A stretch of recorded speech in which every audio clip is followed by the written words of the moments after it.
Hello, and welcome to Resolutions, a podcast about dispute resolution and prevention. For those of you listening, this podcast is brought to you by the ABA section of dispute resolution to increase the avenues where we can connect.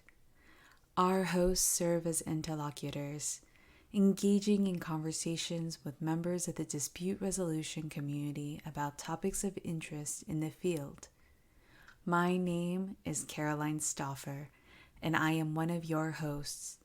Today's guest, Josef Leidenfrost, President of European Network Ombuds, and Ryan Smith, Assistant University Ombudsperson at Michigan State University, are here to discuss part 2 of our two-part series for Ombuds Day, the American and European internal operations of ombuds in an organization.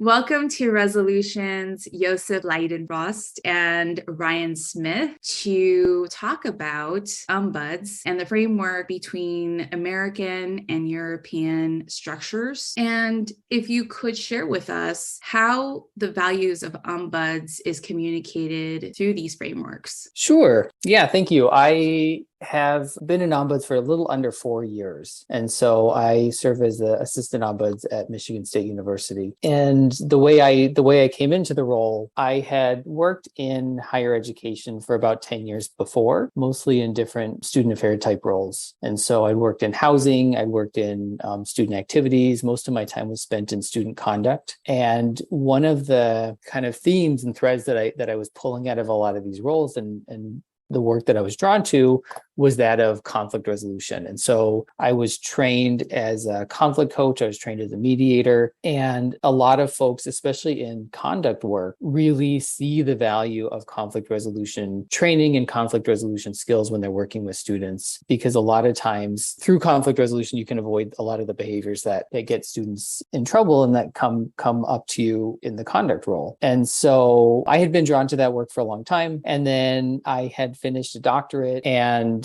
at that time was kind of looking to transition. And so I was really drawn to the ombuds role. And I've been able to kind of, especially before I found the position, to meet some great folks, to have some really great mentors in this space. And I think that I was just drawn to ombuds as well. I think they're just very interesting people, very dynamic, coming from all walks of life. And I was really fortunate enough to be able to land the role at Michigan State. So Ombudsperson's office at Michigan State University is the longest standing college or university ombuds in the United States. It wasn't actually the first ombuds office that was established in the United States. The first one was, at least as far as we can tell, was at Eastern Montana University. It has since changed names, but then that office is no longer around. And so this office was established in 1968. It's got a really interesting and unique kind of lineage from the first ombuds to the current ombuds that I work for now. And so it's been a really interesting place to work and an interesting place to sort of be in touch with the history of the office and the history of the field in the United States. Do you see a difference between the regions around you versus other parts in the United States? I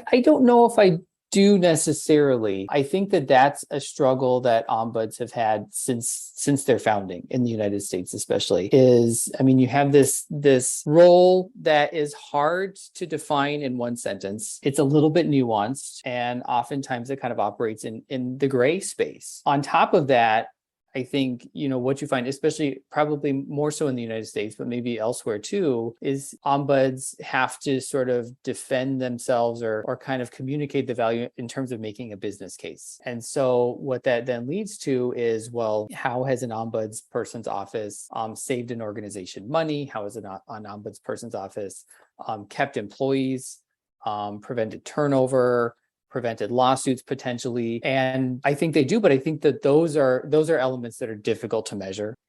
And before we go to you, Josef, I just have one last question for you, Ryan, which is, what values are being communicated through the ombuds office? In terms of values that are being communicated, I think an organization that has an ombuds, by having an ombuds, they're communicating the value of their people and the value of the relationships. And so I'm a university ombuds, I'm a student-facing ombuds. And so I think for what that means is that the university values their students and they value the concerns that their students are bringing and trying to help folks navigate conflict, navigate bureaucracy, navigate pathways within an organization that can be really large and complex. I think outside of the university space, an organizational ombuds, is really communicating the value of their employees and that they want to make the space better for employees. And then the more governmental ombuds that you're finding in the United States, the long-term care ombuds, again, it comes down to people.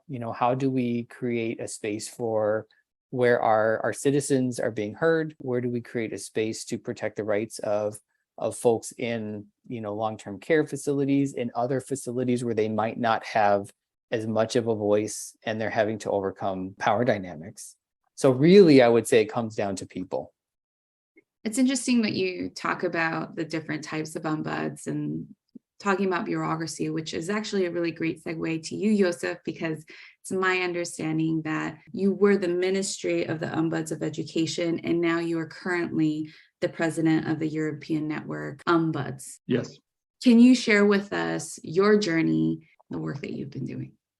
A song by the Beatles comes into my mind at this point, a long and winding road, I started working for the government or for government agencies because it was different parts of the government in 1988, and usually was always in charge of any kind of student issues. I started as an advisor to one and then to a second and then to a third minister on student issues, on internationalization and that kind of stuff. And then in 2001, when tuition fees had been reintroduced into the Austrian system, they said, the then minister actually said, what costs something has to be worth something.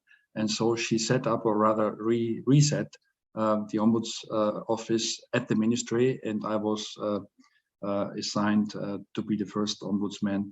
I finished that position just on the 31st of March of this year. So I've done it for 21 years. So it was any kind of student relationships, student institutional relationships that I had worked on before. And then it became kind of complaint management, and we are still using the word complaint in 2001. And as I said, I did it until, did this job until just recently. As far as the values are concerned that we are working with, I'm talking now about my office specifically, we always promoted ourselves as being somebody who helps to hear the students' voices heard. So a place of probably last help and last hope at the same time in really extreme cases, but somebody who makes the students to be heard. I do like, I'm not sure if this is for little episodes, but I do like to surf the net a lot. And there's a little, I think it's TikTok trailer where you see a German Shepherd, a young German Shepherd. You see that it's a very young dog. And then the question comes up, who has ears but does not listen? It's the young German Shepherd. And sometimes we did have the impression, and I still have it actually, that people responsible for university policies and for the governance, they do have ears, they do get reports, they do get issues being pointed out to them, but they don't listen. Or if they listen, they sometimes, sorry to say, do not understand. What is it that you think they don't understand? Or do you think they do understand, but there are things, let's say, other policies that might be affected that supersede policies proposed by ombuds? Two extreme situations about which reactions we got when we did contact the people responsible. By the way, I think you mentioned it before, we are obliged as the national office at the ministry to come up with an annual report, which is presented to the minister and to the parliament and actually discussed with them. So it's these two extreme situations. We always knew that you would be coming one of these days because we have this or that issue, that problem. And the other extreme situation, that's all what we needed, you coming to explain to us what we have to do. So a mixture of these two extreme reactions, as I had to learn over the more than 20 years. And it's always difficult to change policies, even more difficult, of course, to correct what a person might have done wrong, let alone dismissing him or her, which actually never happened during the last 20 years, as long as I was in that position. Because it's not that easy unless it's a very, very extreme case. We never were involved in something like that. So it always it depends on the intenseness, how high leveled a case, an issue was, if something was done, if the institution has reacted responsibly. And the bigger the institution is, the more they send people around in circles. Nobody really wants to take a decision, which is yet another phenomenon. Well, I think it's very interesting, this process that is taken here in Europe, because it's my understanding, we talked about this. I believe that you said it's your 30 minutes of fame, but that 30 minutes is not just a month's review, it's the entire year of analysis to the ministry. Is that correct? Well, to the minister ad personam, and to the parliament, to the subcommittee of higher education and annual report. We are lucky that, and I think this is very important, we are lucky that we are enshrined by law ever since 2012, where we have this obligation, this duty to come up with these national reports. Being under the law actually at the same time means that we cannot be abolished, because they would have to change the law. I understand from Ryan that he mentioned one example, but there are ombuds offices in the United States, and in Canada probably, which have been closed down over the years out of whatever reasons. I'm myself aware of one concrete example. So those 30 minutes, which are actually open to the public, is a meeting of the subcommittee on higher education, subcommittee of the parliament, where our annual report is actually discussed. They should have read it beforehand, the parliamentarians, which they not always have. But we always try to talk to the press before it goes public and highlight of that report, like which recommendations we had and which institutions we actually do name. We give names in that report, and in order to push that things improve there. So we communicate beforehand with the press in order to see some better results than just those 30 minutes. It's not televised, but it's open to the public, those 30 minutes, where we can get, Caroline, as you have said, our fame, our annual fame. But yes, it is a report for the whole year, for the whole academic year. And mind you, for all 70 higher education institutions that we have here in Austria, being as small as 100 students and being as big as Vienna University, for example, with 94,000, I repeat, 94,000 students. Wow.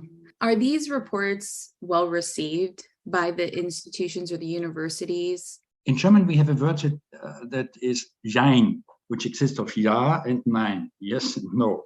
So it depends. Can I use that at work? Sorry? Oh, yes, please. Jein. It's not a yes and it's not a no. It's something in between. So it depends. If you have people who understand the issue and know that something should be done about problems that they might have, also depending actually on the size of an institution. A very, very large institution, of course, has different kinds of problems than a rather small institution. So it depends how their general approach to our work and to our office is. Ombuds offices, the work of ombuds people in general is not really considered so positively. As I said, some consider it being important that we bring in our comments and address issues which might go wrong. But then another reaction sometimes is, why the heck did people go to see you first? They should have tried to solve the issue with us. Mind you, there are very few, there are some, but there are very few higher education institutions, at least for a time being here in Austria, which do have their own ombuds offices. Again, mind you, one person shows, ombuds offices, it's an email address and a telephone number, and that's about it. No secretariat, no permanent staff. That's reality. So, we are not liked, and we are liked at the same time. Well, I think that's interesting that you say, why did they come to you first than us? But I heard you earlier say that you are the last hope. And do you find that people do try first to go through the lower levels, go through the university setting? And then my second question is, have you seen a shift or a change occur within a university because of a report? Some people have tried other authorities on the local level first, but if they were repelled, if they were sent back, if they said we don't listen to you, or if they rather did not listen, even didn't say we don't listen to you, they might end up with us.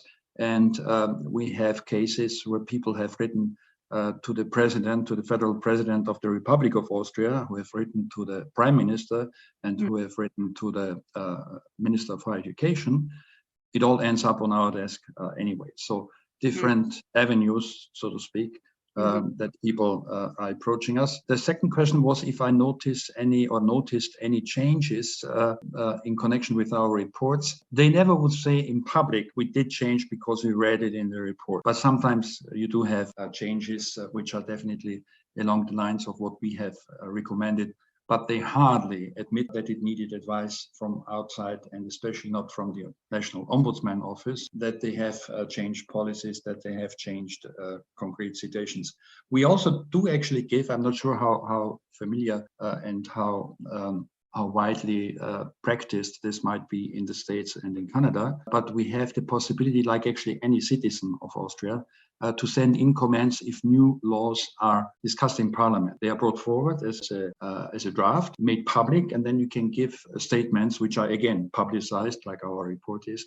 And we also do that. We give recommendations when laws come out and include that actually also into our annual reports. So that's yet another instrument that if we see systemic problems, that we include that into our work and into our reporting. Josef, you've explained a lot, and I want to ask Ryan here. In Josef's explanation about reporting, we know that in the American system, there are certain ombuds that do reports for the government, but in the university setting, is there reporting? It's funny, listening to Josef, I can say, there are so many similarities. Even though they're very different structures. So we write an annual report as well for university administration, and that goes to the university president and the provost. And so that contains just general numbers, trends that we're seeing, but it also gives us the opportunity to make recommendations and highlight other discussion points. And so, every year, based on trends and based on what we were seeing,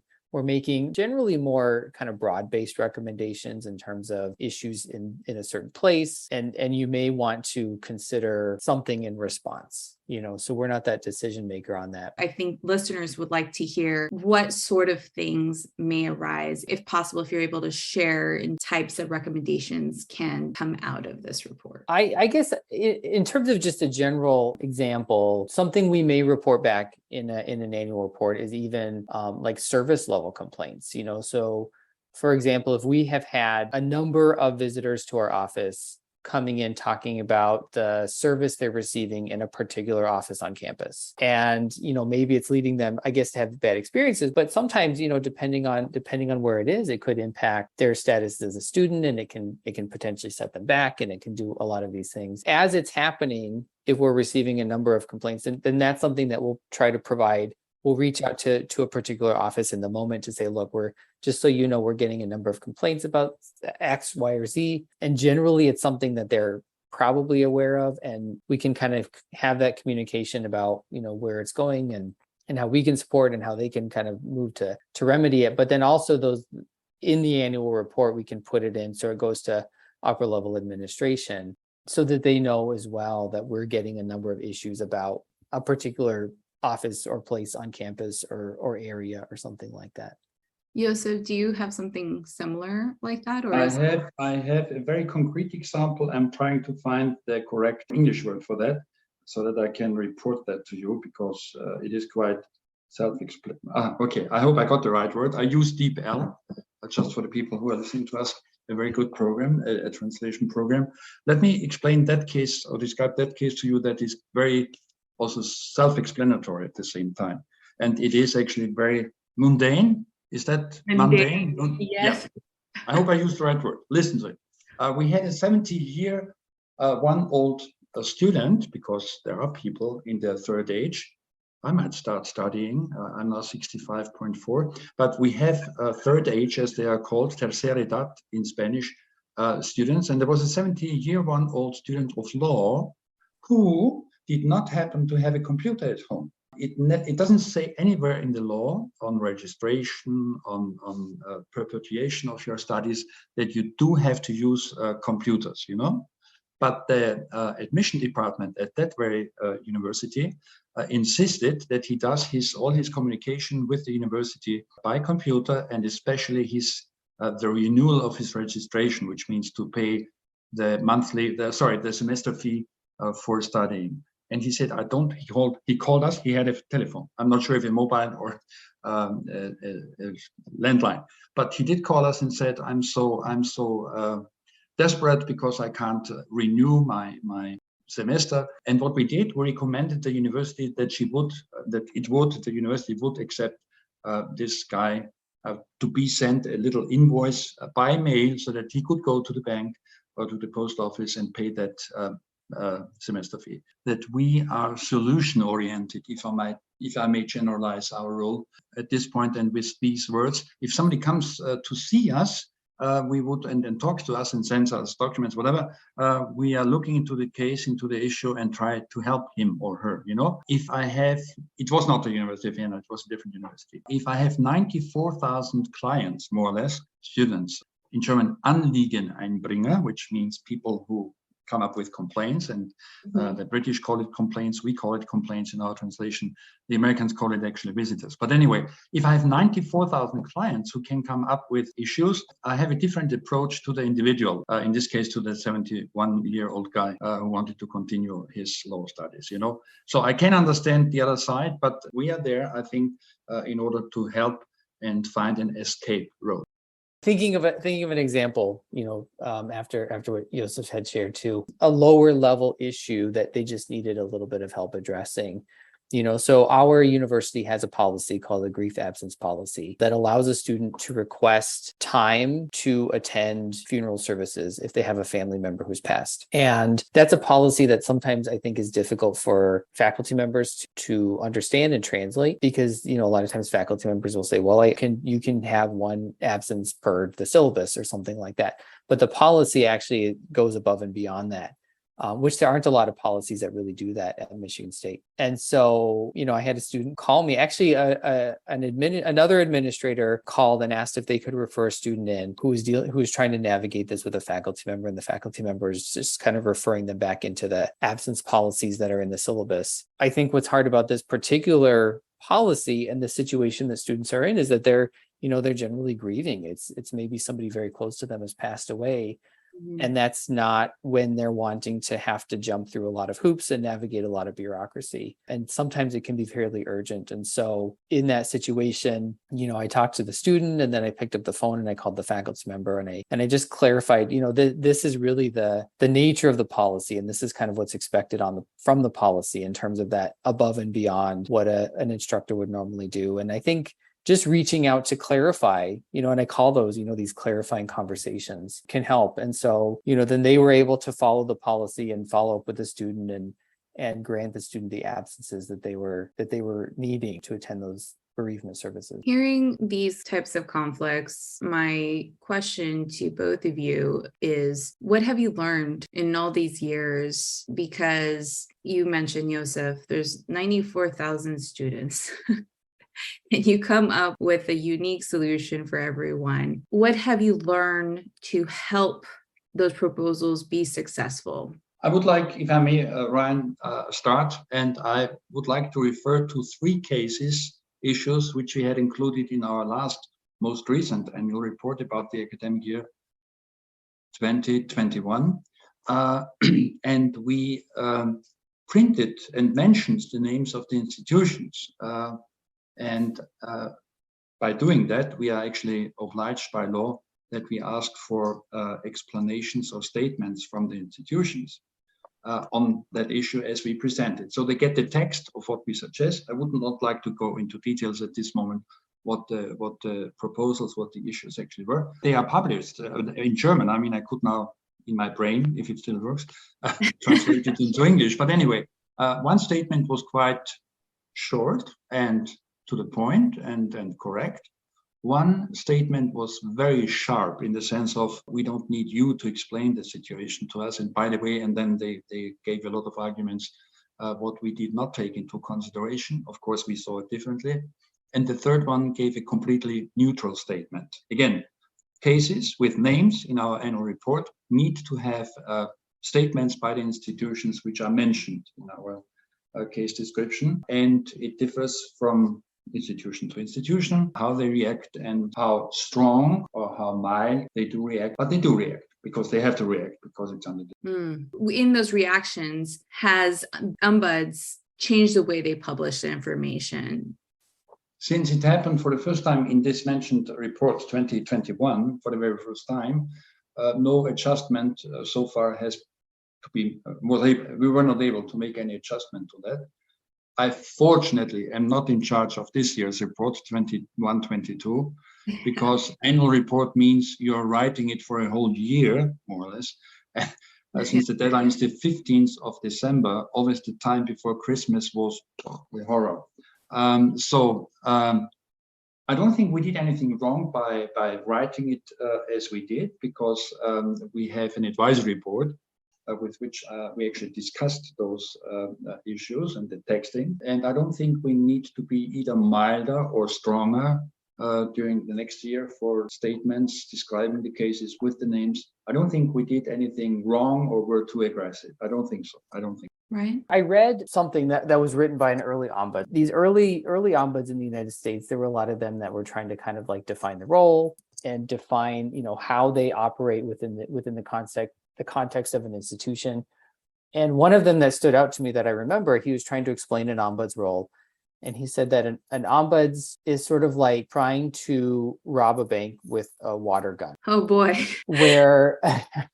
where it's effective, but only so far. And then once you actually have to use it, sometimes the other folks realize that it's just a water gun, and I think that one of the most effective tools that an ombuds has, other than, persuasion and diplomacy and tact and trying to engage with colleagues, is this idea of publicity and just kind of calling attention to something. When there's an issue that's not being addressed or that's being repeated, I think that an ombuds can say, hey, I just need to raise this up and let folks know. But I think that that's one of the challenges too of an ombuds, the organizational model in the United States, is that I can pick up the phone and I can have a conversation. We can write something in an annual report. Can I go in and twist somebody's arm until they actually, do what they're supposed to be doing? Personally, no, I can't. But then I think in these situations, what I see my job as is equipping a student or visitor as best as possible to engage and navigate the process, and then to support somebody as they're doing that. And so I think a lot of what I do, and sometimes how I explain my role when I'm working with visitors, is to say, well, I'm going to bring somebody in and we're going to assemble the toolbox that they need in order to kind of move forward with a situation. And so I think oftentimes my first response is to say, well, these are policies you should be aware of. These are pathways that you should know about. And these are your options, I guess, formal options and informal options, to either escalate something or to go through a formal grievance process or something like that. And then there's the potential picking up a phone, intervention from there. And then I think where things can escalate the most is to just kind of bring attention, letting a department know, letting a division know, putting it into an annual report. What I'm hearing both of you say is that ombuds is a voice, and it's also a way for visitors, as you put it nicely, Ryan, can have a voice. It sheds light to the things that are happening. And it sounds, Josef, that in your example of the universities that were published, this is what's happening here in Vienna, Austria. Here are the universities, and we are reporting on what is being said among participants that come into or talk to ombuds. I actually did mention it in German, and German words can be very long. It's Anliegeneinbringer, because in the law it talks about Anliegen, which would be issues. So people who bring forward issues, Anliegeneinbringer. So they are not really complainants or quejantes, as they are called in Spanish. They are not visitors, because I think that word is a little bit too soft, so to speak. So they are Anliegeneinbringer, people coming forward with issues. That's what we actually in German, in Austrian German, might be different in German, mind you. And so far I've only been talking about the situation in Austria. As I said, the OIA, the English and Welsh ombudsman for the higher education system there, England and Wales, not Scotland, not Northern Ireland, they talk about complainants. And our Spanish colleagues, they talk about quejantes.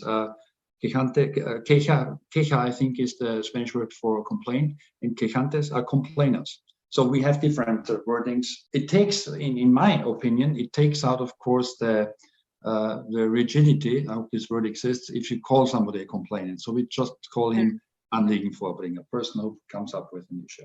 I think that language matters a lot, in our work, which words to use at which occasions. Yeah. Sometimes you need to be a little bit more harsh, but generally speaking, you should use soft, but not too soft. I agree with you that there are differences in the different regions, and those are important to acknowledge.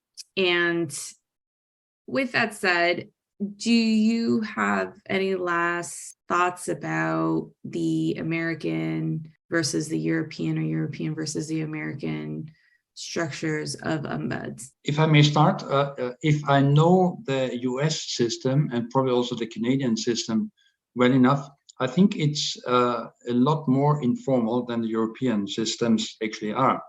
Talking about European systems, I mentioned that in an earlier meeting. The European system is like a stamp collection, different colors, different values, different sizes.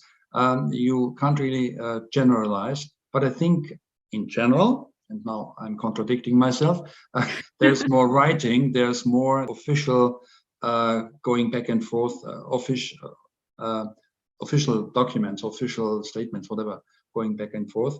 Although I have to mention that here too, one of our Spanish colleagues many years ago said, our profession is all about as much of talking as possible, as little of writing as necessary, So I think the difference is the formality and the procedures between the European system, if you can generalize it, and the US and probably the Canadian system. I've heard of US colleagues who see visitors, and they call them visitors, and when they leave their room, they throw away all the notes which they have taken, for example.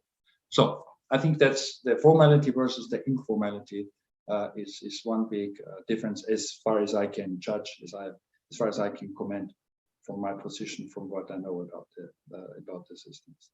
And Josef, just for clarification, does the European ombuds, do they keep their notes? Oh, yes, I would say generally speaking, yes, by all means. Definitely the OIA, the English and Welsh organization, and they have a very interesting thing. When cases come in, first of all, they need a clarification by the institution where the student is studying. So the institution has to be clear, no more means, no more pathways, no more possibility on our level. And then the OIA first judges if it's three types of, it's not acceptable, half acceptable, non-acceptable, but something similar to that. I don't remember it now exactly. But anyway, there's a lot of, not formalism, but a lot of writing and thinking about cases. Justified, that's the word. Justified, partly justified, and unjustified. That's, for example, the Welsh English system. And yes, other countries too have this kind of formalized procedures. And yes, they do keep records. Oh, wow. But we have the problem, lucky you, on the other side of the ocean, we now have the general data protection rules imposed by all, at least member states of the European Union, which is a different story. We never had problems with that. It's on record taking, record keeping for more than 30, or at least 30 years or so. So yes, record keeping is an issue, and it's broadly existent in the system, in the European system. Interesting. Thank you. Ryan? Yeah, I would agree with what Josef had shared in terms of that difference, and informality being the big one. I think that the educational ombuds in the United States is really more aligned with the organizational ombuds model. And the four tenets of that, it's going to be confidential, independent, neutral, and informal. We are confidential, but we don't have the statutory confidentiality that like an attorney does, or a medical provider or therapist does. And so I think that's why we don't keep records, we don't keep identifiable records, and so that we can make sure that we're really enforcing that confidentiality or sticking to that confidentiality as best as we're able to. But then that informal piece, often not codified, often not, there aren't formal grievance mechanisms or complaint mechanisms that are housed through an ombuds, but we can refer out as needed to the ones that are existing. But what I find interesting, and I've had the pleasure of engaging with Inohe, the European Network of Ombuds in Higher Education.